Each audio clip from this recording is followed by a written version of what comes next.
Another way to think about psychology and duality, and especially intelligence, has to do with an example involving a philosopher.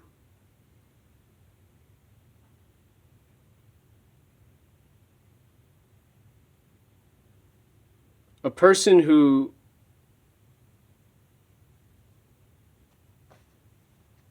can't solve any problem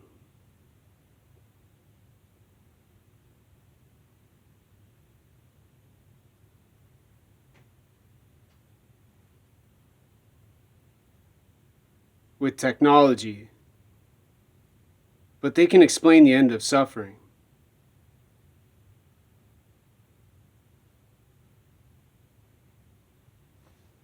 And a mathematician who can solve every equation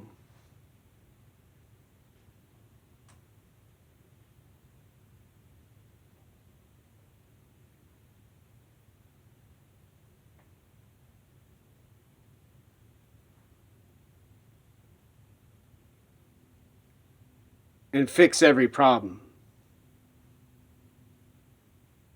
They interact, they communicate, they talk about suffering. They talk about language, and then they talk about mathematics, and eventually, after a while, have an argument.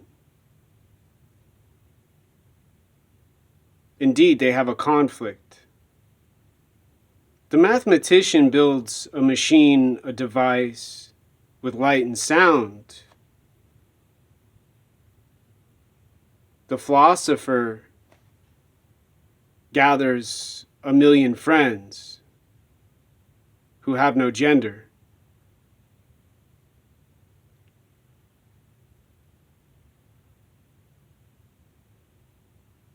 They're stuck again. But now there's 1,000,001 philosophers and a mathematician.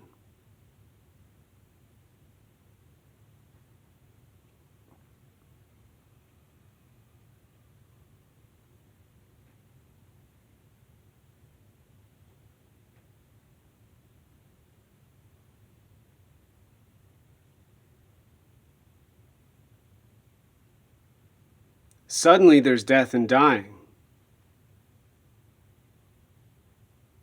What the mathematician couldn't explain with language had to do with the quantum parts of the computer.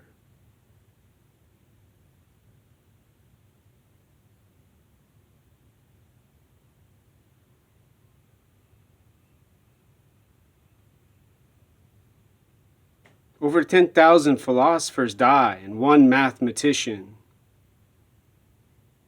ends up dead.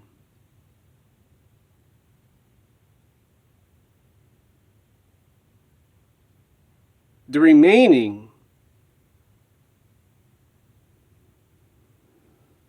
990,001 philosophers study mathematics.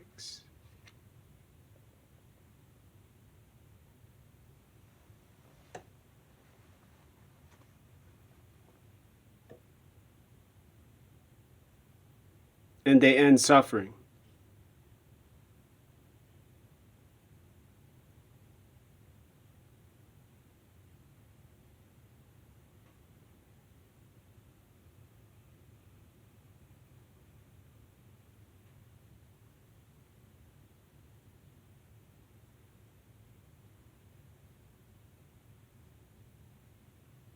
But what happens next, nobody can talk about and explain in words, in language, and probably not even in mathematics. The beginning of the explanation, example, story, anybody could talk about. But the end and what happens after the end, humans have to use theory, speculate. think about.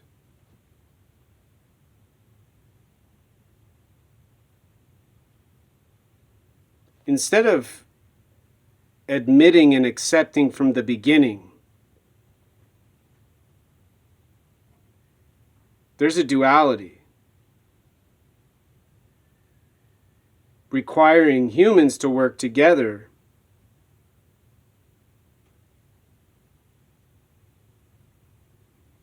or an obvious eventual war.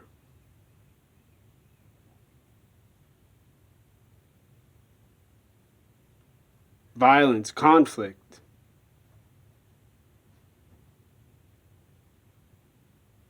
What's distressing with the example has to do with how many people, how many humans are willing to talk about after the end,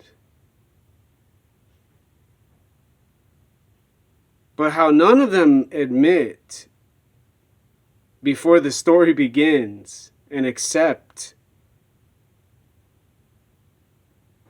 as a premise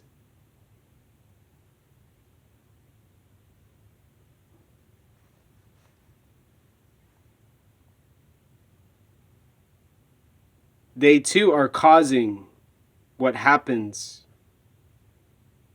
in the example.